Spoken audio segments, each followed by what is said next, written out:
نبی صلی اللہ علیہ وسلم نے بزدلی سے پناہ مانگی. اچھا بعض دفعہ دیکھنے میں لگتا ہے بزدلی ہے، حقیقت میں بزدلی نہیں ہوتی، مصلحت ہوتی ہے.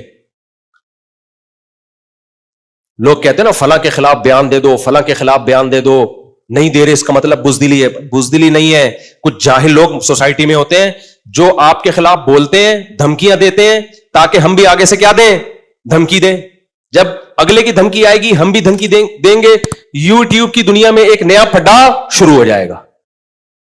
تو پھر ایسے موقع پہ عالم خاموشی اختیار کرتا ہے. جو سمجھدار علماء ہوتے ہیں وہ کیا کرتے ہیں؟ خاموشی. اس لیے کہ قرآن کہہ رہا ہے وَإِذَا خَاطَبَهُمُ الْجَاهِلُونَ قَالُوا سَلَامًا. جاہل لوگ چاہتے ہیں آپ کو دھمکیاں دے گے تاکہ آپ ان کے خلاف تقریریں کریں اور جو آپ اصل کام کر رہے ہیں اس سے رہ جائیں آپ. تو اس خاموشی کے لوگ کیا سمجھتے ہیں؟ بزدلی. دیکھو ڈر گیا، دیکھو بزدل آدمی ہے. پھر وہ پروپیگنڈا کرتے ہیں، آپ کو غیرت دلاتے ہیں کہ آپ بولو. اگر آپ ان کی باتوں میں آ کے بولنا شروع کر دیا اس کا مطلب آپ بہادر نہیں ہو بلکہ آپ پرلے درجے کے بے وقوف ہو کہ جو باطل چاہتا تھا آپ نے اپنے آپ کو اسی بحث میں ڈال دیا. تو مصلحت اور بزدلی دونوں بالکل الگ الگ چیزیں ہیں. سمجھتے ہو؟ تو اللہ کا شکر ہے ہم مصلحتاً بہت سی چیزوں پہ خاموش ہو جاتے ہیں. بزدلی کی وجہ سے میں اللہ سے امید کرتا ہوں انشاءاللہ کہ میں بزدلی کی بیس پہ خاموش نہیں ہوتا. سمجھتے ہو؟ مصلحتاً بعض لوگ دھمکیاں دیتے ہیں، یہ کر دیں گے وہ کر دیں گے، اگنور کرتے ہیں، جان دے یار، نام بھی نہیں لیتے ان کا، ٹھیک ہے چھوڑو. وجہ اس کی ہے کہ ان کا تو کام ہی یہی ہے. اب ہم بھی اگر دھمکیاں دیں گے تو ایک نئی جنگ چھڑ جائے گی یوٹیوب پہ. اس سے کیا فائدہ ہوگا؟ جو کام ہے ہمارا ہے وہ رہ جائے گا. تو ایسے موقع پہ قرآن کی تعلیمات ہیں، فاعفو واصفحو، نظر انداز کرو، معاف کرو، درگزر کرو، تاکہ آپ کا جو اصل ہدف ہے، جو آپ کا اصل کام ہے، آپ کسی کے بہکاوے میں آ کے اپنے اصل کام کو نہ چھوڑیں. سمجھتے ہو کہ نہیں سمجھتے؟ تو میں بات عرض کر رہا تھا میرے بھائی، اللہ کے نبی نے پناہ مانگی بزدلی سے بھی، اور کسل کسے کہتے ہیں؟ سستی سے بھی. ومن البخل، کنجوسی سے بھی. یہ بھی بہت بڑا عیب ہے، جیب سے پیسہ نکلتا ہی نہیں ہے. لیکن ابھی میں ایک چیز کو فوکس کروں گا، سستی کو، کیونکہ اس کا نیند سے بڑا گہرا تعلق ہے. تو ہمارے ہاں خانقاہیں ہوتی ہیں، اہل اللہ الحمدللہ لوگوں کی تربیت کر رہے ہیں. لیکن ایک کامن مسئلہ جو ہمیں دیکھنے میں آتا ہے دینداروں میں بھی، جس کی طرف ہماری توجہ نہیں ہے، وہ مسئلہ ہے سستی. سست آدمی نہ دین کا نہ دنیا کا.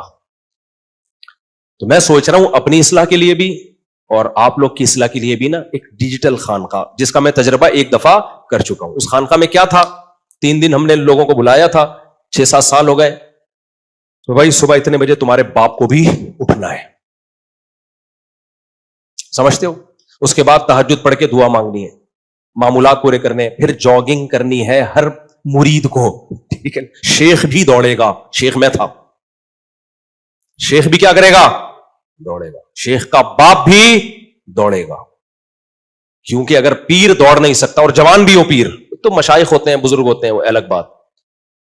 تو بھائی جو دوڑ نہیں سکتا نا، وہ دنیا میں کوئی کام نہیں کرے. اس کی صحت ہی ٹھیک نہیں ہوگی تو کیا کام کرے گا؟ وہ تو کولیسٹرول کا ڈبہ ہوگا، گھی کا ڈبہ ہے.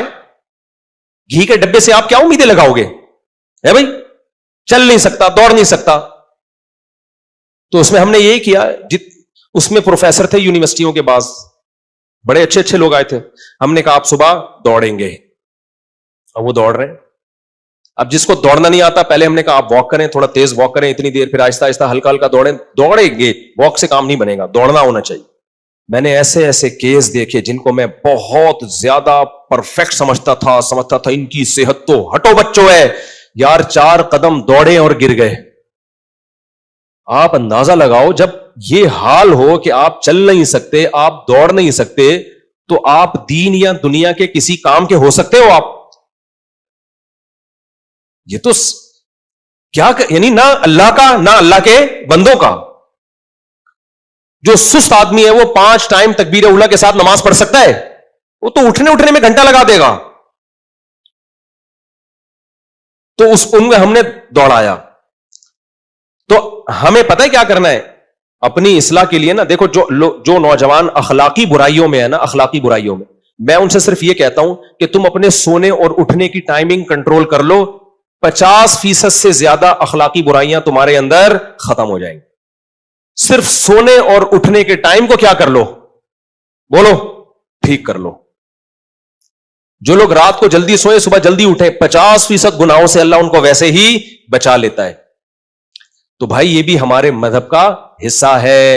اور نبی صلی اللہ علیہ وسلم نے کیا فرمایا؟ المؤمن القوی احب الی اللہ من المؤمن الضعیف. طاقتور مومن اللہ کو کمزور سے زیادہ محبوب ہے. دنیا میں ہر قوم کو کمزور لوگ چاہیے یا طاقتور لوگ چاہیے؟ بولو. دنیا میں جتنے بھی کنٹری ہیں وہ کیا چاہتے ہیں کہ ہماری عوام صحت مند ہو یا بیمار ہو؟ صحت مند ہو، کیونکہ کنٹری ترقی کرے گا، قوم پہ بوجھ نہیں بنے گا.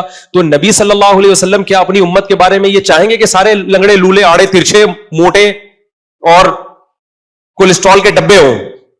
کیا چاہیں گے نبی صلی اللہ علیہ وسلم؟ نہ ان میں دماغ میں سوچنے کی صلاحیت ہو، نہ چلنے کی، نہ پھرنے کی.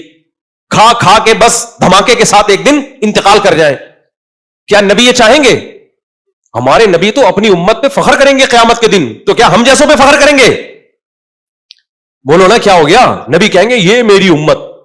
اس میں ہمارا بھی شمار ہوگا. پاکستانی کہیں لائن میں کھڑے ہوں گے تو ہم جیسے نالائق مارکیٹ میں آ رہے ہوں گے جو صبح 11 بجے سو کے اٹھتے تھے اور رات کو 4 گھنٹے سونے کی کوشش میں لگاتے تھے، پھر صبح 11 بجے سو کے اٹھ کے دوبارہ جاگنے کی کوشش میں لگے رہتے تھے.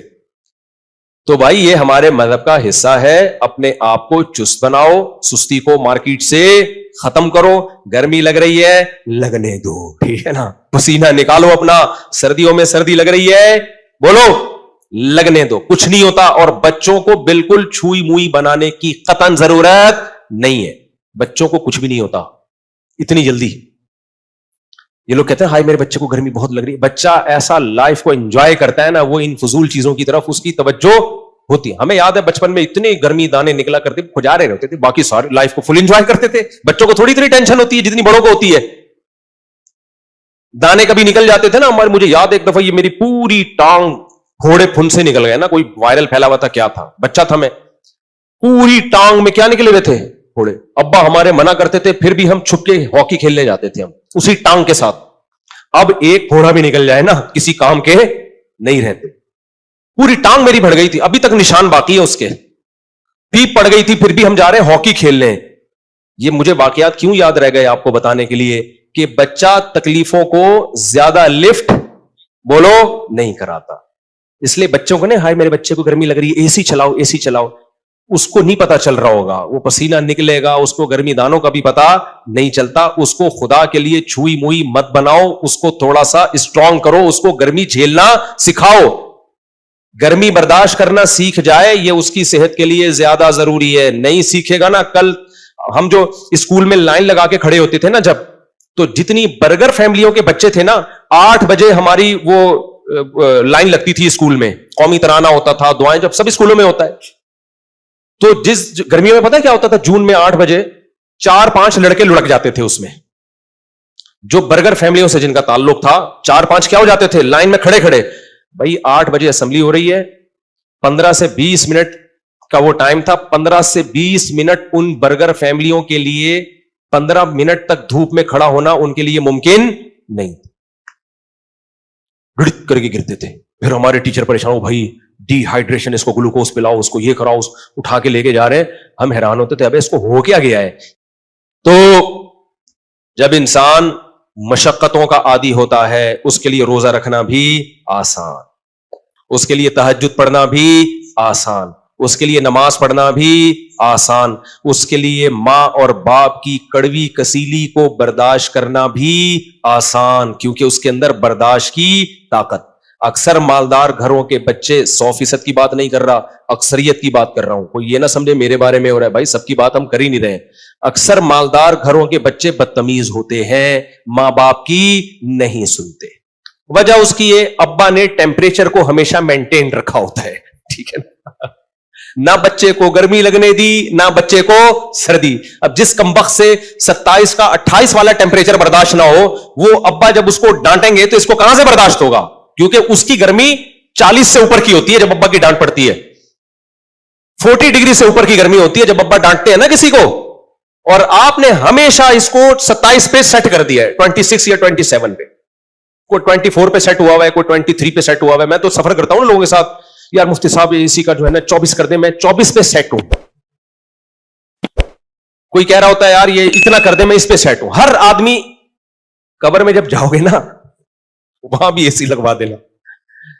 تو اب مالداروں کے ہاں کیا ہوتا ہے, عورتیں شوہر کی تھوڑی سی ڈانٹ برداشت نہیں کرتی, شوہر تھوڑے سے بیوی کے نخرے برداشت نہیں کر پاتا, گھر ٹوٹتے, طلاق کا ریشو غریبوں میں کم ہے, مالداروں میں بولو زیادہ, ماں باپ کی نافرمانی کا ریشو غریبوں میں کم ہے, مالداروں میں زیادہ,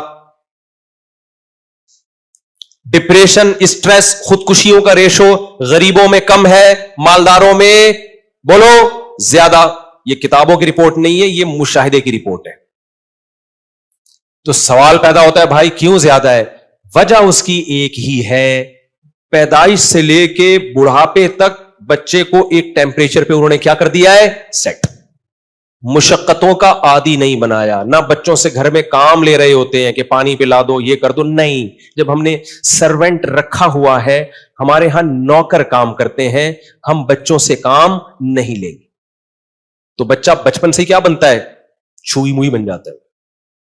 وہ ڈپریشن کا شروع سے ہی مریض بنا ہوا ہو.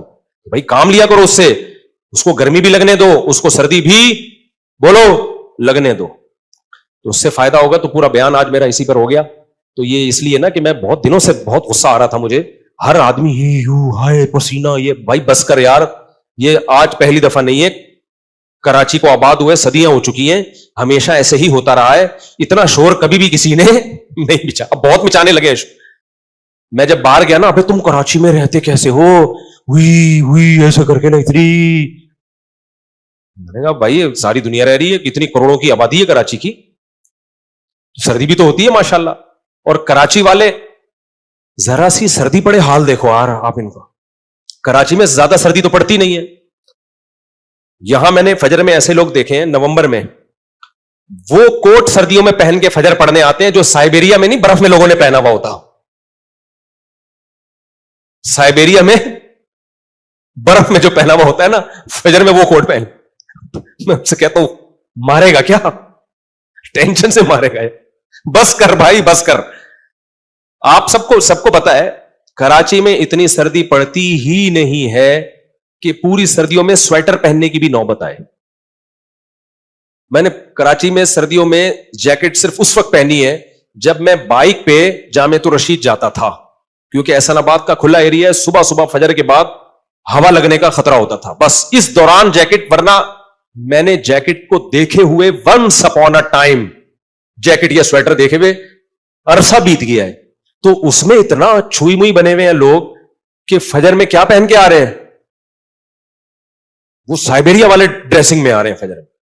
تو بھائی اتنا نہیں, تھوڑا سا لگنے دو یار, تھوڑا سا کانپ ہی جاؤ گے نا, ایک دم تھوڑی مرو گے, پہلے کانپو گے پھر طبیعت خراب ہوگی, اس دوران کچھ پہن لینا یار, ایک دم سے تھوڑی ہوگا, تھوڑا سا لگنے تو دو.